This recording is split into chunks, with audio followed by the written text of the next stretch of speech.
Banking collapse does not begin with empty vaults. It begins with arithmetic.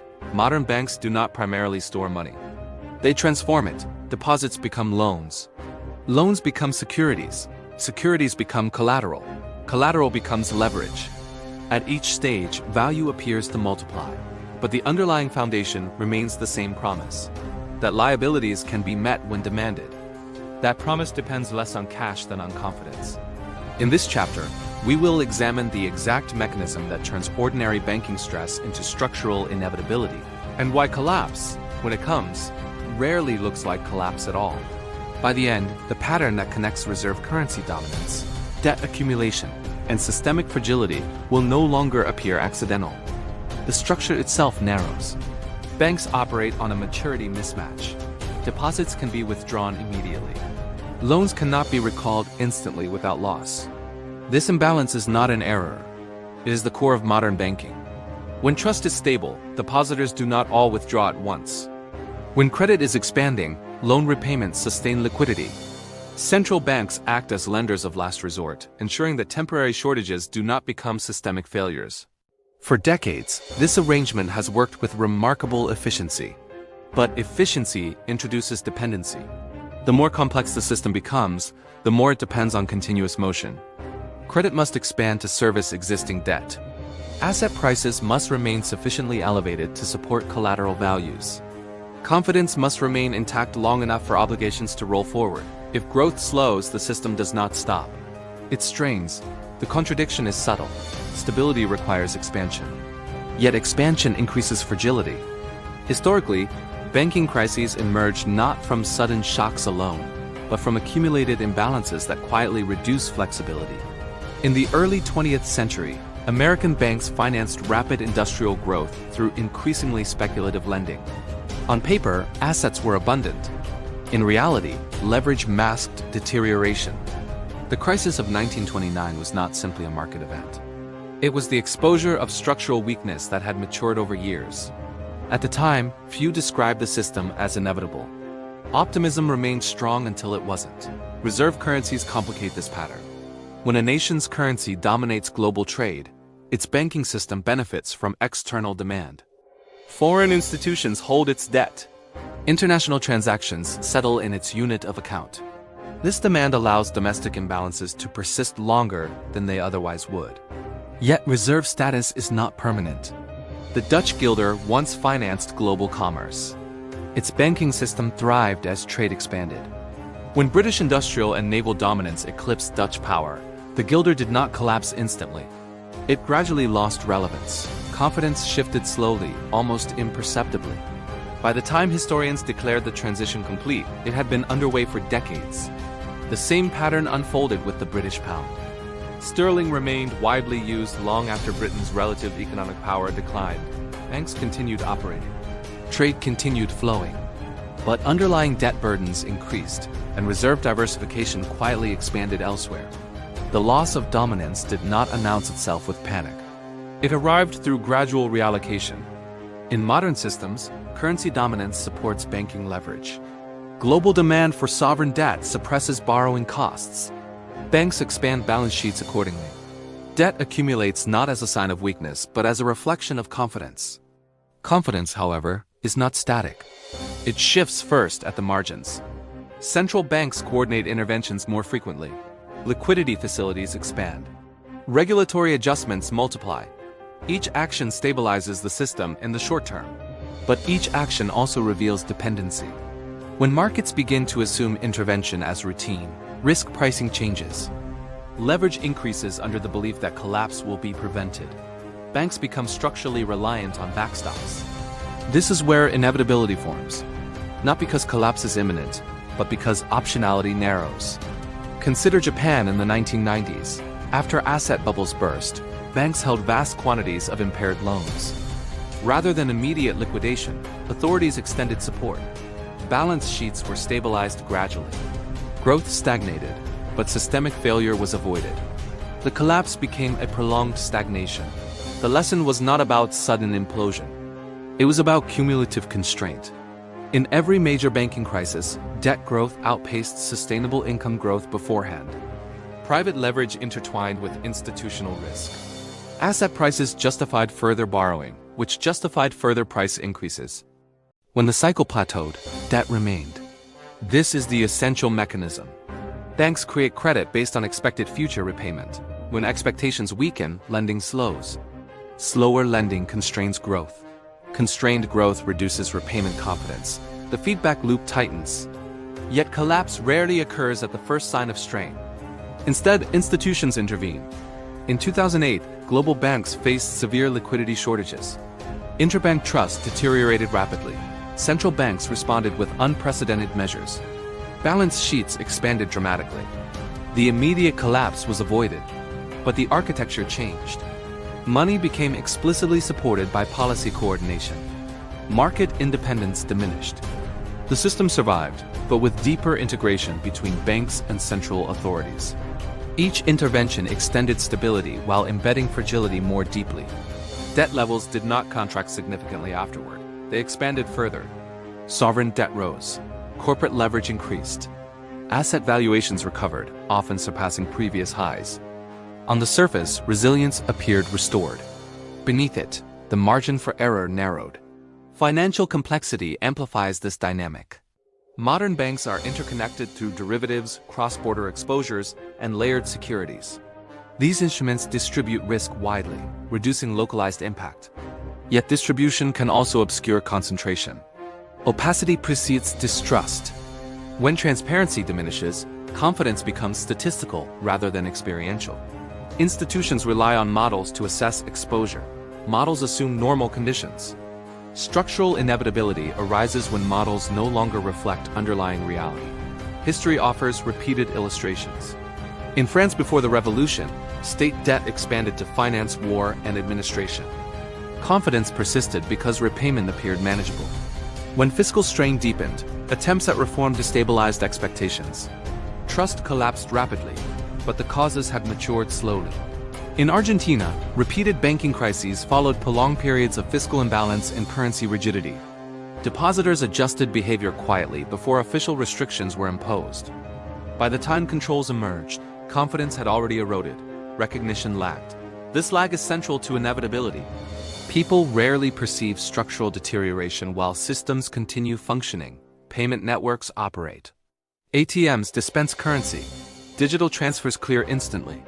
Continuity masks constraint. Trust erodes before prices explode. Inflation is often seen as the signal of monetary failure. But before inflation accelerates visibly, other shifts occur. Lending standards tighten. Capital requirements increase. Credit access narrows incrementally. These adjustments feel prudent. Collectively, they indicate strain. When banks prioritize capital preservation over expansion, growth slows. Slower growth limits debt service capacity. Limited capacity increases systemic sensitivity to shocks. The corridor narrows further. Currency replacement often emerges quietly within this narrowing. When gold convertibility ended in the early 20th century, currencies remained in circulation. Trust transferred from metal to institution. Later, when Bretton Woods dissolved, the dollar remained dominant, but its backing shifted entirely to sovereign credibility. Each transition preserved surface continuity while redefining monetary foundations. Replacement can be more destabilizing than collapse because it reassigns trust without dramatic rupture. Modern discussions of digital currency, alternative payment rails, and reserve diversification may appear innovative. They may indeed represent progress, but they also signal adaptation to structural tension. Adaptation implies constraint. Banking collapse, in its modern form, may not resemble lines outside closed branches. It may resemble prolonged stagnation, tighter regulation, subdued growth, and shifting monetary anchors. The system continues, but its character changes. Debt accumulation remains central. Global debt relative to output has reached historically elevated levels. Servicing this debt depends on sustained growth and stable rates. If growth moderates, servicing burdens increase proportionally. Central banks may intervene to manage rates, preserving affordability. Yet such interventions influence currency value and capital flows. Confidence adjusts accordingly. The contradiction intensifies. Policies designed to prevent collapse can accelerate structural transformation. Historical precedent suggests that once debt burdens constrain policy flexibility, outcomes become less varied. Default destroys trust abruptly. Inflation disperses loss gradually. Financial repression limits alternatives. Modern systems tend toward the latter too. They preserve nominal stability while adjusting real value. This adjustment often occurs before widespread awareness. In late Roman coinage, silver content declined progressively. Coins circulated normally. Prices adjusted unevenly. Trust eroded slowly until barter re-emerged in peripheral regions. By the time the currency's weakness was undeniable, the transformation was complete. Inevitability is not about certainty of event. It is about diminishing capacity to reverse course without significant disruption. Banking systems tied to dominant currencies can postpone reckoning through global demand. But postponement accumulates imbalance. Diversification of reserves, bilateral trade agreements, and alternative clearing mechanisms indicate gradual redistribution of trust. Such shifts are rarely headline events. They unfold incrementally. When historians analyze these periods, they often observe that warnings were visible but interpreted as isolated anomalies. In 2007, early mortgage defaults were seen as contained. In 1928, speculation was celebrated as innovation. In 1873, railway financing appeared transformative until liquidity evaporated. Containment is frequently the language of inevitability. As complexity deepens, interventions multiply. Regulation tightens. Transparency increases in some areas while opacity persists in others. Banks become safer individually yet more interdependent collectively. Interdependence reduces autonomy. Autonomy once signaled resilience. Now coordination signals survival. This shift is subtle but decisive. When markets function only with implicit guarantees, risk perception distorts. Leverage expands under perceived safety. Fragility embeds further. The system becomes stable only under constant supervision. Such supervision cannot eliminate structural imbalance. It can only manage it. Eventually, management itself becomes the defining feature of money. Money no longer represents neutral exchange. It represents administered stability. Trust changes form. Instead of trusting institutions organically, participants trust intervention frameworks. This distinction may seem academic. It is not. Organic trust arises from performance. Administered trust arises from policy. When policy must continuously reinforce confidence, the system has crossed a threshold. Recognition of this threshold is gradual. Depositors may not withdraw en masse. Investors may not abandon markets. Instead, diversification increases steadily. Long-term commitments shorten.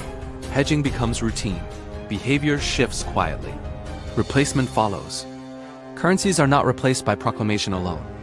They are replaced when participants prefer alternatives incrementally. This process is rarely visible in a single statistic. It appears in settlement patterns, reserve allocations, and trade invoicing choices. By the time dominance clearly shifts, it has already shifted. Banking collapse, then, is less about destruction than about displacement. Institutions remain. Infrastructure persists. Yet the axis of trust relocates. The inevitability implied in this pattern is historical, not predictive. Every dominant monetary system has eventually transitioned. The mechanism is consistent. Debt accumulates, complexity deepens, confidence narrows, replacement emerges. The pace varies, the outcome does not. In archives, references to banking crises often appear understated. Minutes of meetings note liquidity stress. Reports mention capital insufficiency. Correspondence reveals concern about reserve adequacy. Rarely do these documents anticipate catastrophe. They reflect adjustment. Adjustment continues until transformation is complete. Modern observers may assume that technological sophistication prevents repetition of past patterns.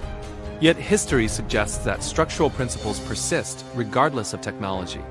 Credit expands beyond sustainable growth. Interventions stabilize temporarily. Trust migrates gradually. By the time inevitability is recognized, the transition has already occurred. Money fails slowly. Banks do not collapse when the public first senses strain. They adapt. Collapse, if it occurs, is the final expression of a long evolution. More often, collapse is avoided through redefinition. And redefinition feels quieter than crisis. It feels like policy refinement, like innovation, like modernization, until the foundations no longer resemble what they once were. This is how inevitability unfolds.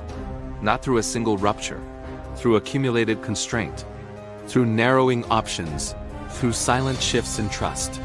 In earlier centuries, the decline of monetary regimes was often attributed to external shocks, wars, plagues, political upheaval. Yet beneath those shocks lay years of imbalance. Debt exceeded productive capacity. Currency debasement preceded inflation. Banking overextension preceded panic. The visible event merely accelerated recognition. The same structural pressures persist in modern systems. High leverage, interconnected balance sheets, reliance on continuous growth. None of these guarantee collapse. They guarantee fragility. Fragility does not demand immediate failure. It demands vigilance. And when vigilance transforms into permanent intervention, inevitability strengthens. By the time observers describe a system as collapsing, its character has already changed. The collapse becomes symbolic. The transformation was the real event. History records the aftermath. It rarely records the moment when inevitability became clear to those within it. Because within it, inevitability does not feel dramatic. It feels procedural, quiet, administrative. Money has always depended on trust. Trust has always eroded gradually.